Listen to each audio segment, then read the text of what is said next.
Hi folks, Mr. Long here. This is for 11 UAP students.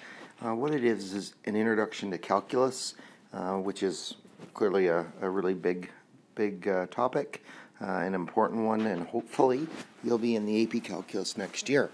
So what I want to do is go over the work we did in our last class and just kind of give you a summary and capture that summary, and which should consolidate everything.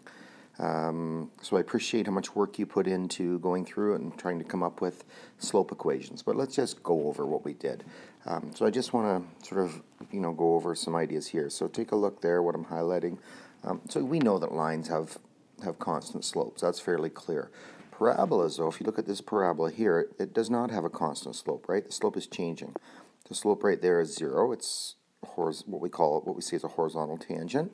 Then it's a little, it's positive slope here, but it's not that steep. But as we go further and further to the right, as x gets larger and larger, the slope gets larger and larger. So it seems to me that slope is actually variable. So it's changing. And anytime we have a relationship in math, there's a chance at least that we can create an equation to represent it. So what we're going to try and do here is come up with an equation that represents a slope.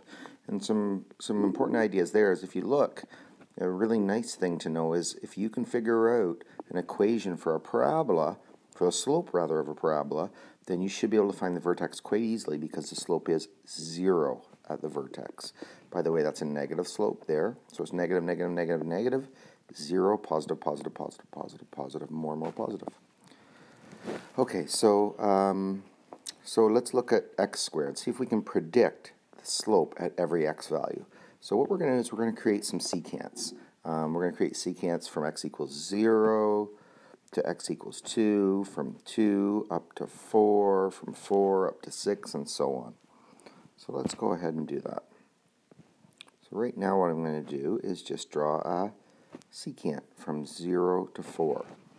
Or sorry, from 0 to 2.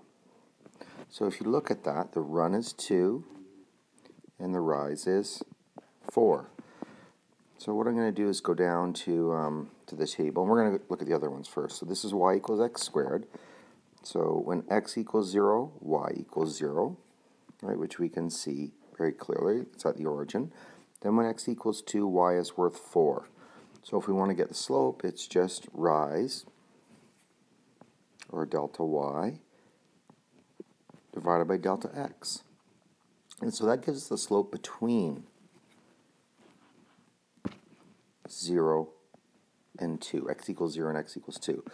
Well, if it gives us the slope between 0 and 2, it probably is pretty close to measuring the slope at x equals 1, right? So if I'm getting a measure of the average slope between 0 and 2, using this slope triangle here, it probably is about the same as the slope at x equals 1.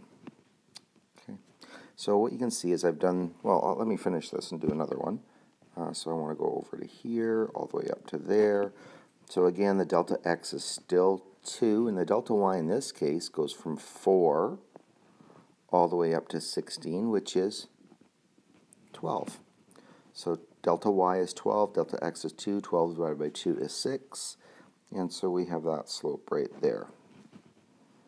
So what you're seeing, folks, is that now, let's see here if I can do this. I don't think I can zoom in right now on these. Oh, yeah, I can actually. So you can see that table right there, folks. If you look at the table, this table right here, ladies and gentlemen, is it's showing what we just looked at in the graph. So the slope between x equals 0 and x equals 2, which is right there, is 2. So you can see delta y over delta x. And the slope between 2 and 4 is equal to 6. And then the slope increases to 10, 14, and 18, of course. So you can see that pattern.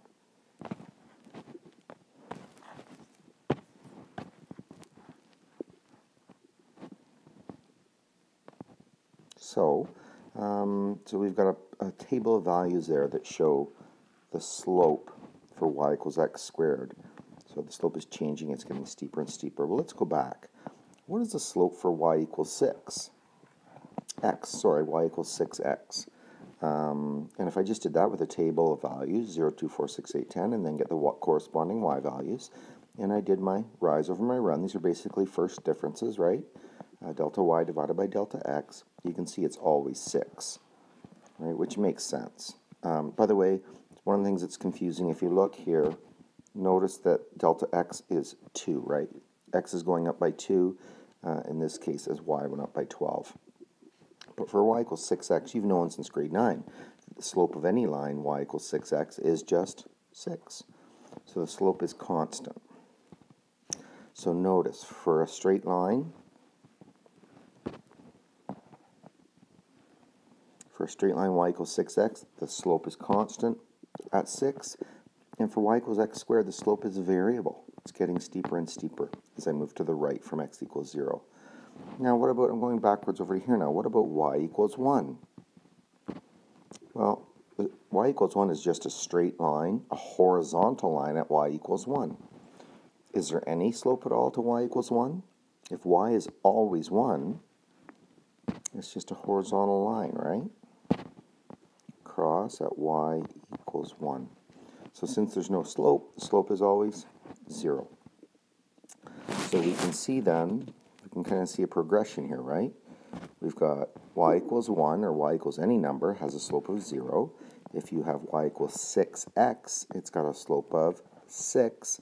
And if it's y equals x squared, you have a variable slope. So what I did after that is I went ahead and I made, I'm just going to make this a little bit bigger to look at, so we can look at each one in turn. Ym, by the way, refers to a slope equation. Slope equation. So if you notice, the rise over the run is always 0 for y equals 1, which means it doesn't matter what x is, the slope is 0. So if y equals 1, then ym is 0, which makes sense because y equals 1 is a constant, and so nothing varies at all. So there is no rate of change, therefore there's no slope. Let's now move over to y equals 6x. Well, we can see here that, and remember what I'm doing here, the whole idea here is that I did 0, 2, 2, 4, 4, 6, 6, 8, 8, 10 to get the slope between 0 to 2, 2 to 4, 4 to 6, and 6 to 8, 8 to 10, which is approximately at 1, at 3, at 5, at 7. So if you can imagine here, what I'll do is circle this. Between 0 and 2, whatever the slope is between 0 and 2, we're saying that that's approximately the same as the slope at x equals 1. Between 6 and 8, for example, would be the slope at 7, and so on. I think this is a pretty easy equation too. Y equals 6x. Well, what's the equation that describes that table of values? It doesn't matter what x is, y is always 6. Well, that's just the slope equation. Ym is just ym equals 6. Okay, so if y equals 6x, ym, the slope is 6. And just to go back and reinforce that, if y equals 1, then ym is 0. Now let's go over to x squared that we did. So here, what I'm going to do is just do a bit of erasing, I think, because there's quite a bit to see here.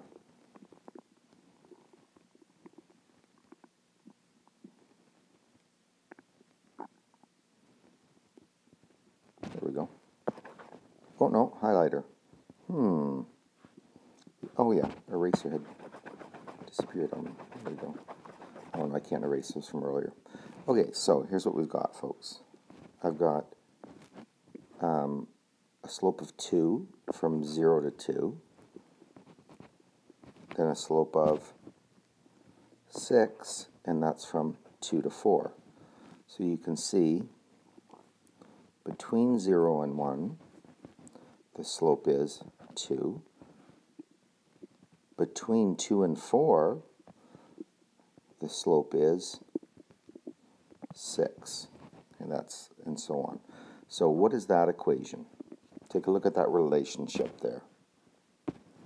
When x is 1, y is 2. When x is 3, y is 6. When x is 5, y is 10. And it's not really the y value on the graph, is it? It's the slope value. That's how steep the graph is. I'm pretty sure that equation is fairly easy. So if y equals x squared, it seems as though if I want to get an equation for the slope, I just double the x value. So it's 2x. So let's look at this now in an altogether sort of idea. So for example, the slope equation for this right here, if I add up x squared, 6x, and 1, that slope equation, I'm going to write it below, is going to be ym. So x squared turned into 2x. 6x, the slope of 6x, we know just from grade 9, is 6.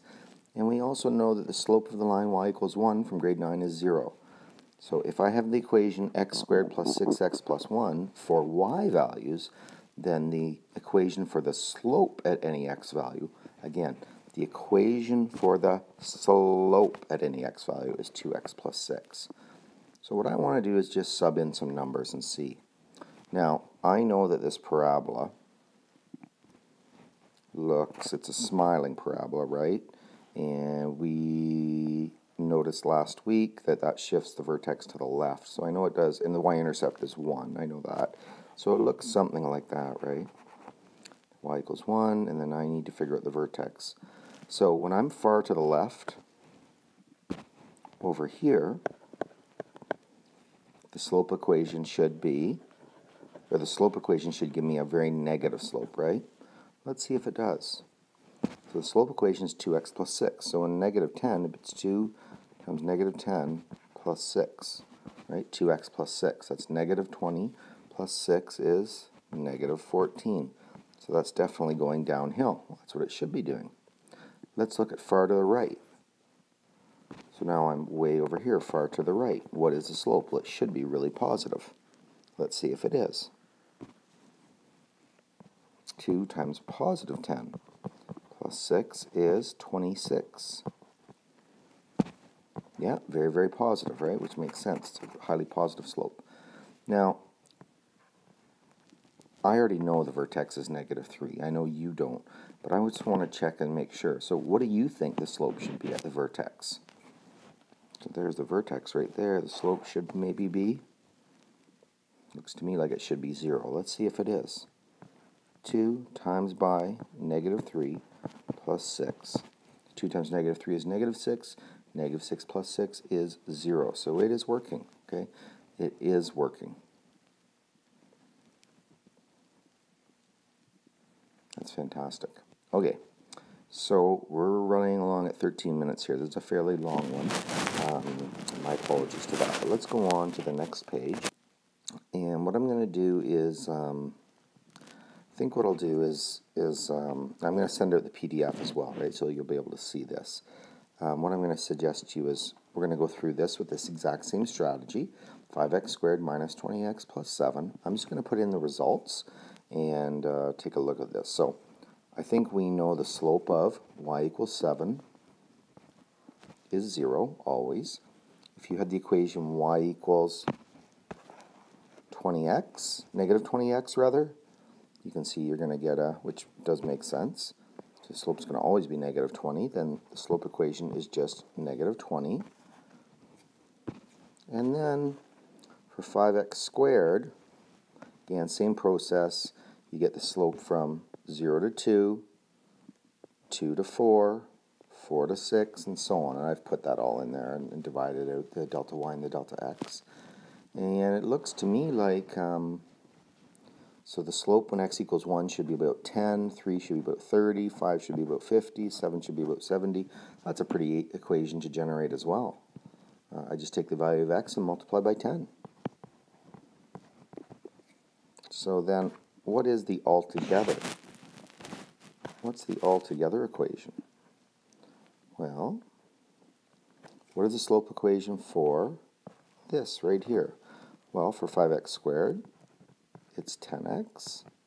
For negative 20x, it is negative 20. And for plus 7 has no slope, so I don't write anything down. So my slope equation for 5x squared minus 20x plus 7 is 10x minus 20. So the one calculation I'm going to check is x equals 2. So for x equals 2, what I would suggest is, let's see, 10x minus 20. So it's going to be 10 multiplied by 2 minus 20. 10 times 2 is 20. 20 minus 20 is 0. So it works. Far to the right, this one is, yeah, it's 5x squared. So this one is smiling. It's a smiling parabola, right? Because the a value is positive. So just, actually, let's check to the far to the right. It should be a very positive number. So 10 multiplied by 10 minus 20. 100 minus 20 is 80.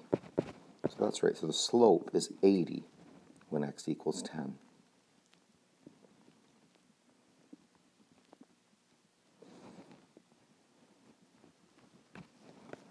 Okay, let's make some conclusions. So we've already done these two. So when you have this equation right here for a graph that predicts the y values, then we figured out that it's 2x plus 6 for the slope equation. When it was this, 5x squared minus 20x, we found it to be 10x minus 20. So I think we can see the pattern there, how you generate the slope equation from the original equation, right? So here's what we're going to do. I don't want to tell you the pattern. I think I would prefer that you see it yourself. But I'm going to do number 1 with you here, number 1. So what I want you to do with number 1 is it says y equals x squared plus 8x plus 3. What I want you to do is come up with the slope equation and then figure out the vertex from the slope equation. So x squared plus 8x plus 3, well, the slope of x squared is 2x. The slope of 8x is plus 8, and the slope of 3 is 0. So the question is, what is the slope of the parabola at the vertex? Well, I think we're pretty sure that the slope of the parabola, right, at the vertex is always 0. So let's set 2x plus 8 equal to 0. Subtract 8 off both sides, and I have then divide by 2, and x equals negative 4. So that's the x value of the vertex, which is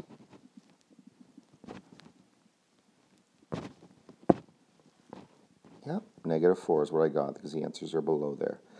So that's right. Now I need to get the y value of the vertex. Well, how do I do that? I substitute that negative 4 back into the equation, the original equation. So it becomes negative 4 squared plus 8 times negative 4 plus 3, which equals, negative 4 squared is positive 16. 8 times negative 4 is negative 32. 16 minus 32 is negative 16. Negative 16 plus 3 is negative 13. So negative 4, negative 13, and the y-intercept is at 3. And then I would need to sketch that, okay, folks? Sketch the vertex, sketch the y-intercept with the correct direction of opening. And then you'll be done. So now what you can do is do 2 and 3, because I've sent along, I'm going to send along, of course, the handout with this video. So that's your introduction to calculus. You only have 2 questions to do there, and I think you'll find it's a nice shortcut to getting the vertex of any parabola, because all you have to know is that the slope is 0, and you have to be able to generate the slope function. Oh, by the way, the slope function is actually called the derivative. You might have heard that phrase, derivative, before in math. But so you've just calculated or determined your first derivatives and used it in what's called a max-min problem. Sorry that took so long, folks, but I wanted to make sure you had a good run-through to understand what we did in class. Have a great day. Oh, and make sure you do those number 2 and number 3 right here, folks. Let me just highlight that, number 2 and number 3.